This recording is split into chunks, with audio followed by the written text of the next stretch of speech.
him becoming a ground ball pitcher is going to be so huge for this team, especially he's got the confidence to throw that changeup and throw that cutter and get balls in the ground because of the defense behind him.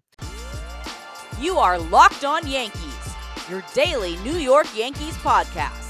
Part of the Locked On Podcast Network, your team every day. Welcome to Locked On Yankees, which is part of the Locked On Podcast Network, your team every day. Thank you for making us your first listen every day. I'm Stacey Gotsoulias, and with me is my co-host, Brian McKeon. Brian, it's a good night. What a start. What a night. Let's go for the sweep.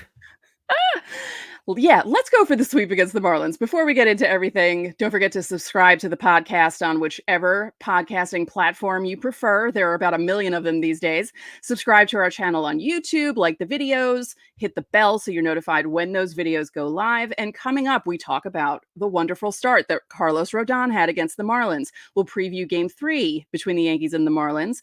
And we're going to discuss Gerrit Cole's comments on recent pitcher injuries. But first, Carlos Rodón, let's talk about it.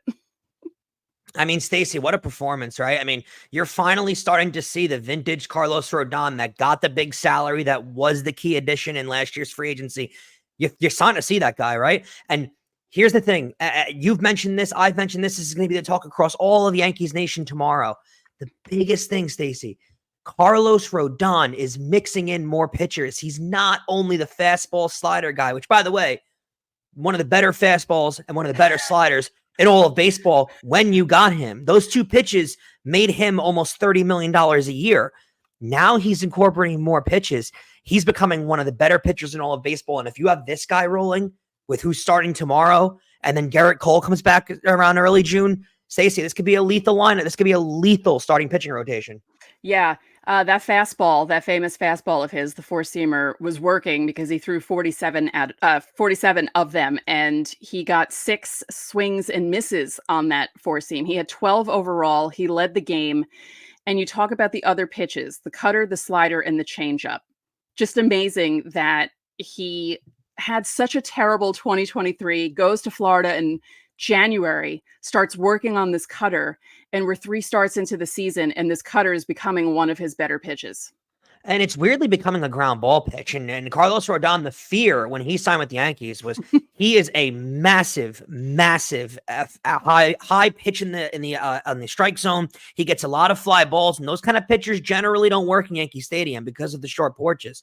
And this cutter has become a ground ball pitch for him. It's generated a lot of ground balls, and that's exactly what I think he wants to become. But, you want to get a little pitching nerdy early on in the show, Stacey? That fastball is set up perfectly by the changeup. If you can throw that changeup early on and the cutter with lower velocity, you throw those pitches early on in a lineup, in an at-bat, that sets up the fastball for late in the at-bat so well, and he can pinpoint that pitch so well, it's no longer predictable. So, I mean, with these weapons that he has, I mean, this could take him a while. Again, we had the same discussion yesterday, though. Don't get overconfident because it is the Marlins. But also, right, This was a playoff team last year. There are solid hitters in this lineup, but the way Rodón looked like vintage Carlos Rodón today. He looked like his White Sox era. He looked like his Giants era. That's what he looked like today. And if you get that pitcher followed by a Marcus Stroman, followed by a Gerrit Cole, and they're as scary as any team going out there. Definitely. You mentioned the changeup. He only threw 6 of them coming into this game, and he threw 10 against the Marlins. And they were 0 for 3 with a strikeout on that changeup. And just for him it's always better when a pitcher has more pitches in his arsenal, but when those pitches are working well, forget about it. It's and again, him becoming a ground ball pitcher is going to be so huge for this team, especially he's got the confidence to throw that changeup and throw that cutter and get balls in the ground because of the defense behind him. I mean, you have to mention with how Anthony Volpe's looked this year. Soto's not ranked as a top tier defender in the league, but he's still, up in the upper echelon of them. With him in the outfield, Judge in center field. So, and Verdugo is one of the better left fielders in all of baseball. When you have an outfield like that, when you have a middle infield like the way that they have, it gives a pitcher a lot more confidence to play in the lower ends of the strike zone, to throw those off-speed pitches, because he knows. And you got unfortunately, his defense did let him down at the end of the start today. But overall, their defense has been so good. And again, this is another point too to how much this lineup means to this team. You can pitch a little more aggressively like he's been all year when you know you're going to score runs. When you know your team is going to put up 5, 6, 7 runs a game, and you know this lineup can score at any moment, it allows you, if you're Carlos Rodón, if you're Marcus Stroman, if you're Gerrit Cole, to pitch more aggressively, to put more balls in the zone, to really attack hitters, because you know, if I give up 3 runs in the first inning today, my team's going to score 3 runs anyway. It gives you more of that confidence to be able to attack hitters, whereas he doesn't have to do what he did last year when the team couldn't score, and he had to nitpick and he had to nibble on the edge of the strike zone and walk more guys because there was no room for error last year. With the bullpen as good as they are now, I mean, he could be aggressive in the 7th inning right there because he knew Ian Hamilton was coming in. He knew you had an elite level like holder to come in and get the hold. He knew that you have Clay Holmes, who's been pitching unbelievable so far this year. So when you give a guy confidence and the whole team is clicking like that around each other, I mean, this team just, again, we discussed it yesterday. I don't want to get too high on them, but they have all the makings of a team that really can, create damage in this team. When you got guys early on in the lineup, like Verdugo hitting home runs early on in the game, there's not much you could say otherwise of like that, because then you got to worry about Soto. You got to worry about Judge. You got to worry about all these other hitters, and you're letting your pitchers throw with confidence and be attack pitchers. It's such a game changer. Totally. You mentioned Hamilton and Rodon. The reporters were kind of joking with him in the post game saying, were you okay with Boone taking you out? And he said, I would have preferred to finish, but I don't mind having a guy like Ian Hamilton coming in behind me because I know what he can do. And that's one of those things too, like a starting pitcher at the caliber of Rodon, he's not going to say that if he doesn't believe it, right? Mm-hmm. He could just say, I believe in our bullpen, I believe in our guys. To specifically mention Hamilton in that quote after the game, that's saying something. And he came out of that game, and I do think it's a big thing too, because we harp on the fans when they boo the players. And some of them deserve it. In my opinion, most of them don't. But you got to give it to the fans here, too. A packed crowd for, a Tuesday night, which is unbelievable. A Tuesday night in April, and then the Bronx is packed with 38,000.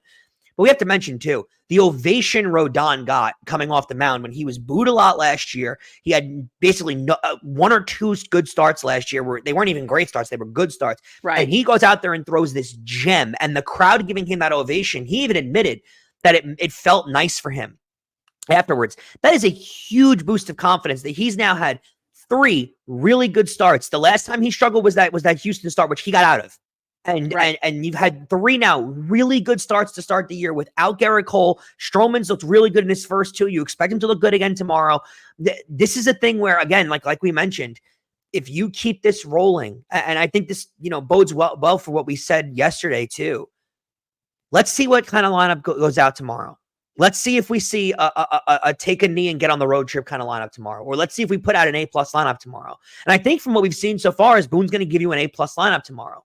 But we've seen a lot of it this year where, last year, again, where he put out a C- lineup tomorrow and just say, it won the series. It's a 4th straight series win. Let's move on and hit the road. And I don't think you're going to get that tomorrow. I think you're going to get another A+ lineup. Let's go get this sweep because you pocket these wins, Stacey. These wins count in September. And you're going to be grateful that you have these wins when you're, a game separated with the Blue Jays, a game separated with the Orioles who keep winning. So this game right now today was absolutely huge the way they played.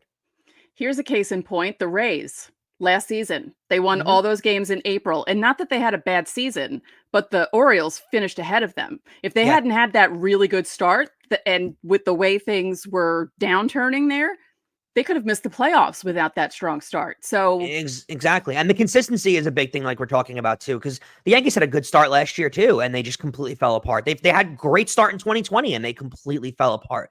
So we've seen starts like this happen before, and we've seen teams fall apart. Here's what the key is to me though. It's the level of consistency that they've approached it with. And even guys like Juan Soto. Soto didn't have the greatest game today. He really didn't. Like he wasn't unbelievable at the plate, but he still drove in a run, had good at bats, saw a ton of pitches. Like those kind of things don't go unnoticed for some reason. Even a game like Judge, he rips the double. The double he absolutely laced. I'm pretty sure that ball is still traveling. But the 3 walks that he had too. Yeah. People forget those kind of things. I mean, Judge's on base percentage this year is .350. So his batting average might be 175, but his on base is .350.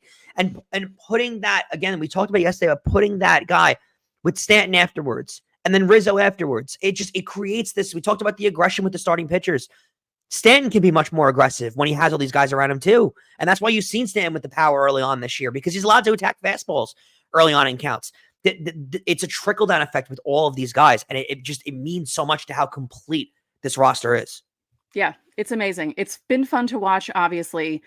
The last 3 Yankee teams that started with this record, 10-2, 1922, 1949, 2003, all made the World Series, but all lost the World Series. So I'll take a World Series appearance. I'll take a pennant. You know what? Same, because I haven't had a pennant in a while. I'm sick and tired of people. The Yankees haven't been in the World Series since 2009. It's like, well, yeah, there was a reason why they didn't get into the World Series in 2017, but there's not enough time to get into that. I don't want to talk about it. No. Okay. Don't forget, subscribe to the channel, hit the like button on our videos, hit the notification so you know when our videos go up. Also reply to the pinned comment, and you guys are doing a really good job with that this week. You do that on our videos from Monday through Thursday if you want your questions answered for Fan Mail Friday, or you can join the Locked On Yankees Insiders Club. There's a link in the description. You'll get texts from us. You can text us questions. There's a 14-day free trial, but it's a lot of fun. Coming up next, Garrett Cole had some interesting things to say about the rash of pitching injuries and MLB's response to it.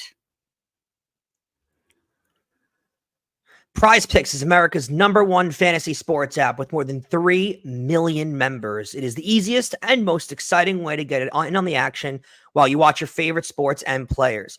You must pick more or less on 2 or more player stats and watch those winnings roll in. Spring training is over and baseball season is officially underway, so don't miss your chance to add your favorite players from the diamond in your Prize Pick entries, whether it's strikeouts, RBIs, or first inning runs. Take your pick of more or less and add them to your Prize Picks entry today. And as for the NBA, get in on the playoff action and went up to 100 times your money on Prize Picks as you and the world's best players take the game on a new level during basketball's postseason. So download that app today and enter code LOCKEDONMLB for a first deposit match of up to $100. Again, that's code LOCKEDONMLB, all one word and in all lowercase letters, and get that first deposit match of up to $100. Join Prize Picks today. Pick more, pick less. It's that easy. Welcome back. Are you watching Fox Sports or ESPN on your TV all day? Have to turn down the volume with all the shouting? Well, make the switch to Locked On Sports today, a free 24/7 sports streaming channel programmed for you every day to bring you the biggest stories without all that screaming. Locked On Sports Today brings you can't-miss analysis, opinions, and news streaming 24/7 on YouTube or the free Amazon Fire TV channels app. Part of the Locked On Podcast Network, your team every day. And don't forget, you can catch every pitch of every Yankees hometown broadcast with SiriusXM. Just download the SXM app and search the word Yankees.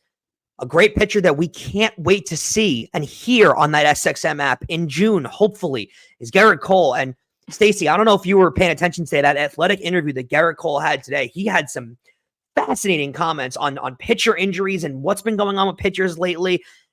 It's nothing short of a problem in this sport. I mean, I can't hide from it. I mean, the amount of guys at true heart, right? We're both Yankee fans, but at true heart, we're baseball fans.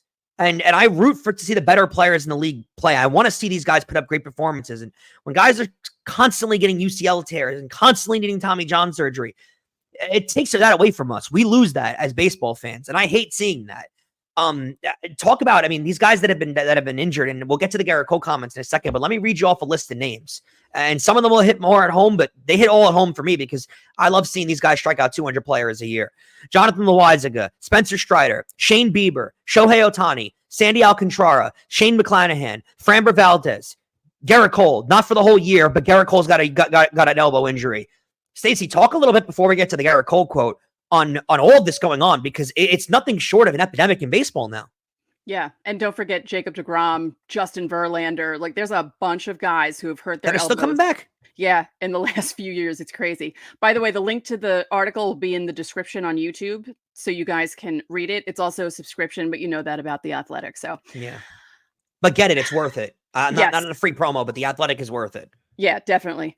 Yeah, this is interesting to me. Gerrit Cole is a player rep So he usually has things to say about this. And I think the part that they're annoyed about, the players, is that MLB just completely dismissed their concerns, because you read the article, the quotes that came out from Gerrit Cole, like, yes, he mentions the pitch clock, and yes, they mentioned the pitch clock, but he also talked about the other factors to what's been going on with, the more focus on spin rates and movement. And again, we talked about this, where your elbow is not supposed to do certain things, and the way these guys throw, and it's a problem going down to Little League now.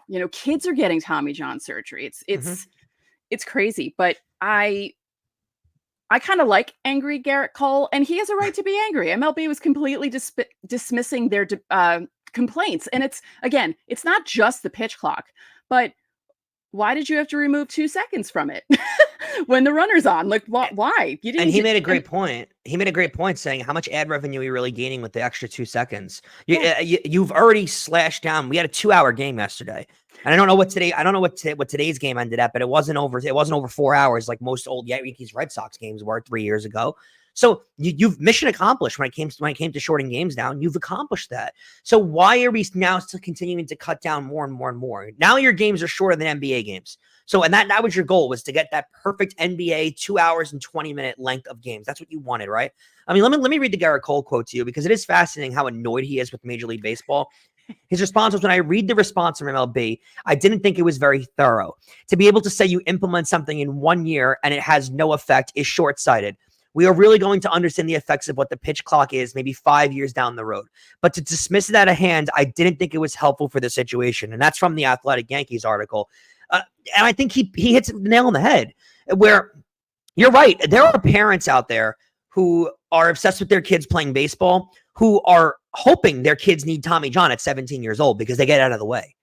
And that's becoming a major problem, where you're having kids being taught curveballs at 12 years old, and they don't know what to do. Their arms are falling off at young ages. And we're obsessed with velocity, and we're obsessed with spin rate, and we're obsessed with getting tilt on the ball. I mean, you saw the interview with Glasnow where he talked about it, where everyone's obsessed with the spin rate and the spin on the ball. And those are all great things to have. But for all those guys, you also have guys like Marcus Stroman, who's throwing changeups at 86 miles an hour and striking guys out. You have guys like Nestor Cortez. Did we all not see him throw 8 innings yesterday? And he's not exactly the most velocity king in the world. He's got great spin rate, but his velocity is not necessarily there. Quicker games are better. We've accomplished quicker games. We've gotten there. Saving more time. Again, this 2-second rule, for anyone that needs explained to them, it was 20 seconds with a runner on base that you had to get a pitch off last year. Now it's 18 seconds. And that's the point Gerrit Cole made in this article and in this interview. Why did you need to cut that 2 seconds off? What did you really save? You didn't save much at all, because what does that 2 seconds add up to at the end of the game? 20? Right. 40? Okay, so maybe you save a minute of screen time. Baseball fans were disinterested in the 4.5-hour game. Okay. Sure. Nobody wanted to watch the Yankees Red Sox 4.5-hour July 17th game. No one needed that, because that was super long. Okay. Maybe I needed that. Maybe you needed that, but most normal people didn't need the 4.5-hour game. I didn't need it when I was stuck at the stadium, and I only lived 2 miles away from the stadium and was still getting home at like 2:30 in the morning. And I didn't need it. I didn't need it when it was a 1:00 game and I want to go in the pool after the game, and now it's 5:30 and the game is still being played. So I get what you're saying. It's just, I'm more happy with the 2-hour game. Trust me, because now, I mean, it's appointment television for me every night. I watch 162, but I can get through that game a lot quicker now. So for scheduling wise, if you're going to watch every single game, does it make it easier? Absolutely. But I don't know why now we're trying to get into a territory of playing. What are we trying to play games in 1 hour and 50 minutes? I mean, the games can last a little longer, and cutting out more time. And he's right. Gerrit Cole, they make it seem like they don't care about pitcher injuries. And I'm sorry, Stacey, and I know you can admit this too. Baseball's got nothing if all these guys are out. And look at all other professional sports. I mean, you want to compare yourself to the NBA when it comes to star quality and time of games, right? The NBA is a league that's driven on stars. That league makes its money based on its superstars. If your superstars aren't playing like they aren't playing in baseball now, what does that mean? People are watching Yankee games to see Garrett Cole pitch. Right. Just like people are watching Rays games to see Shane McClanahan pitch. People want to see these guys pitch, and if you can't see them on a regular because they're always out with Tommy John surgery, That doesn't look good for the sport. Right. It doesn't. So saving this time and seemingly not caring about pitcher injuries, we spent Tanaka's entire career essentially waiting for his elbow to explode to the point where the Yankees didn't re-sign Tanaka when I think he still had some length left in his arm because they were afraid that they were going to re-sign him in the year after that his elbow's going to explode. And it still hasn't, by the way. He's still pitching well in Japan, and his elbow is still hanging in there to the point where every time they make the playoffs now, I'm like, bring him back and put him in the bullpen. Right. But this is, you can't survive as a sport like this when you're just waiting for your stars to get hurt every single year. So I love the comments Garrett Cole made. I love him sticking up for his fellow players as a representative. So everything about what Gerrit Cole has given me, I can't wait for this guy to get back on the mound so I can root for him every day. Yeah. And as you said, look at Ohtani. He's not pitching this year because of his elbow. So that's another guy that's. And another thing, too, that Gerrit Cole mentioned, and I think it needs to be, because Gerrit Cole was at the center of all the sticky stuff. And we haven't heard the word spider tack in months now, right? But he was at the center of the attention of all the sticky stuff because Josh Donaldson had to call him out on it and the whole nonsense. And we're well past that kind of stuff. But let's be real for a second when it comes to all that stuff. Pitchers have no grip on the ball anymore. Right. And I think this has something to do with it. There is no grip these guys have on the ball anymore. You're seeing the amount of wild pitches that you've seen this year so far. I mean, you saw it today with Rodon towards the end of his start in the 6th inning. He had a pitch go over, and you see it in every game now, where guys just lose control of the ball and it hits the backstop every game. And does that create an exciting play? Sure. But don't forget, using that sticky stuff, and the reason why Gerrit Cole was using that sticky stuff, it helps these guys get more spin rate. It helps these guys get more velocity because they don't have to grip the ball as hard. Right. So now, when you're pitching and you have to add the sticky stuff on, you can't add the sticky stuff on. Now you're throwing the ball with a much more aggressive grip. I'm going to use my coworker made me a little ball doll troll kind of thing, right? And I'll use it as an example because we're on video, right? When you're throwing a fastball, a traditional fastball, and you're holding it like this, nice and loose, that ball can come right out of your hand because of the sticky stuff, because you're using that. So you're going to get higher spin rate, you're going to get higher velocity, but you're not gripping the ball. When you don't have some kind of sticky substance, and I'm not saying spider tack, so you can throw a curveball that goes from 18 inches to 0 in a matter of a second. I'm not saying that. What I'm saying is some substance that the MLB has not worked on, that MLB has not even considered even working towards because they don't want that taint in their sport. Now you have pitchers gripping a baseball like this, as tight as humanly possible to get the grip on it, to get the spin on it, because they don't want to lose control. And that type of flexion causes way more elbow injuries. It does. It's basic in all of sports. And this is not good for the sport. It's not. And he's right when he goes after Major League Baseball, because they promised when spider tack was banned, Major League Baseball came out and Rob Manfred came out and said, we are going to work on a substance that works for all players and hitters that we can all agree on. Stacey, I don't know if I haven't seen it, but have you seen the substance come out? No, and that was 3 years ago. So what's going on? Exactly. Exactly. And that's the other thing. When he was talking about how shorter games are fine, but there needs to be better communication between the league and the players. This goes back to the spider tack ban. Yeah. Why did they do it in, what was it, May of that season? Why wouldn't you have? Yeah. And Tyler Glasnow then got injured, had to have Tommy John, and he said, this is totally because this happened in the middle of the season. I didn't have enough time to adjust to having or not being able to use sunscreen and rosin, because that was a big thing that guys his injury was exactly due to causing him to have to grip the ball more. Because when you tell him in his next start, okay, this substance that you've been using for the last 3 years and that you went through all of spring training with, you can't use it. So what is he going to do to adjust for grip on the ball? He's going to grip it tighter. And that's going to cause more tension on your arm, and that's going to cause your arm to snap a little more. It's the exact. So this can't happen. And again, 3 years ago, MLB told you we're going to come out with a new substance. We're going to figure it out. I'm looking around high and far. I haven't seen anything. I don't know what the solution is, but they need. We're going to have to find one. I think we should put ourselves in charge of finding the solution. Mm-hmm.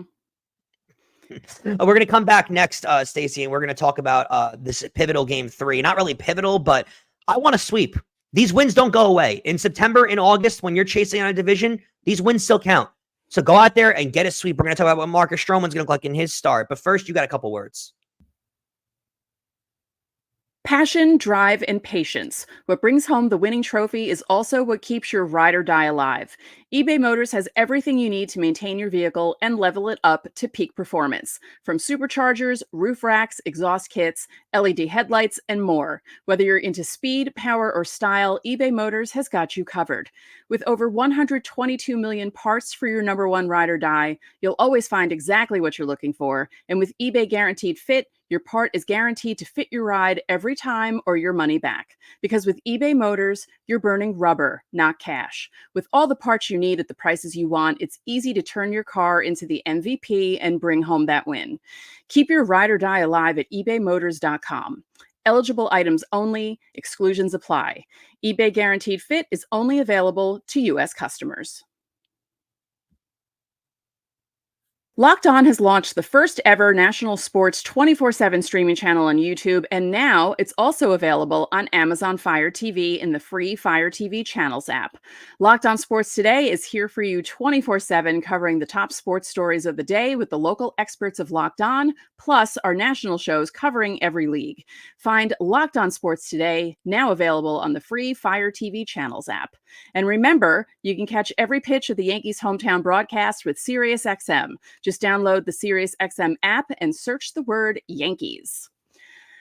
So, Yankees looking for a sweep against the Marlins in Game 3. It's a Wednesday night game. I was kind of surprised about that because they're going on a trip, but they're only going to Cleveland. Cleveland's like a puddle jumper away from New York. It's not that far.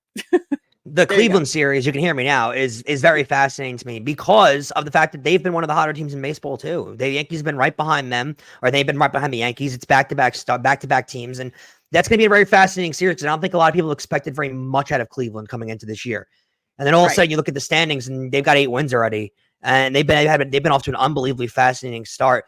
The game tomorrow, it's a game against the Marlins. You've already won the series, but again, like I said, going into the break, these wins still count in September. These wins don't go away.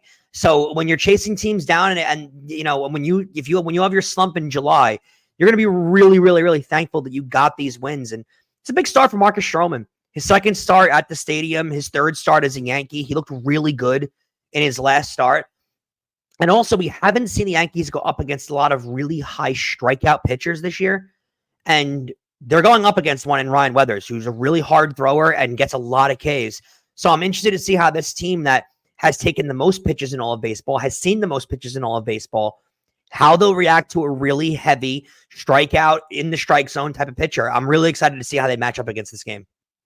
Yeah, and Ryan Weathers, son of David Weathers, World Series hero in 1996, all the way back in 1996. I've loved Stroman so far this season. He's done everything the Yankees want him to do as the number 3 starter. 6 innings in both starts so far. He looked great in the home opener. He was betrayed by his defense in the Houston game.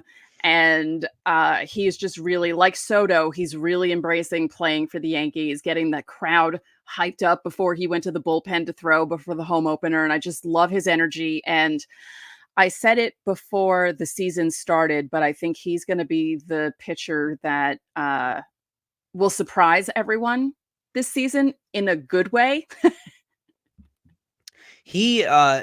I mean this in the most respectful, unbelievable way possible. He has an unbelievable amount of swagger out there. He just does. Like he owns the mound. He commands the mound. He knows he belongs on that mound. And there is something about confidence when you're a pitcher in Major League Baseball to go out there and every single pitch, you know you're striking this guy out. You have the confidence that he is not going to make contact on any pitch. And so far, you've seen that out of Stroman. By the way, you've seen that out of Stroman the last 2 seasons because with the Cubs last year, he was their best pitcher. And the Cubs flirted with the playoff spot all year last year. And Stroman was on that roster and was pitching like a Cy Young candidate for most of that year.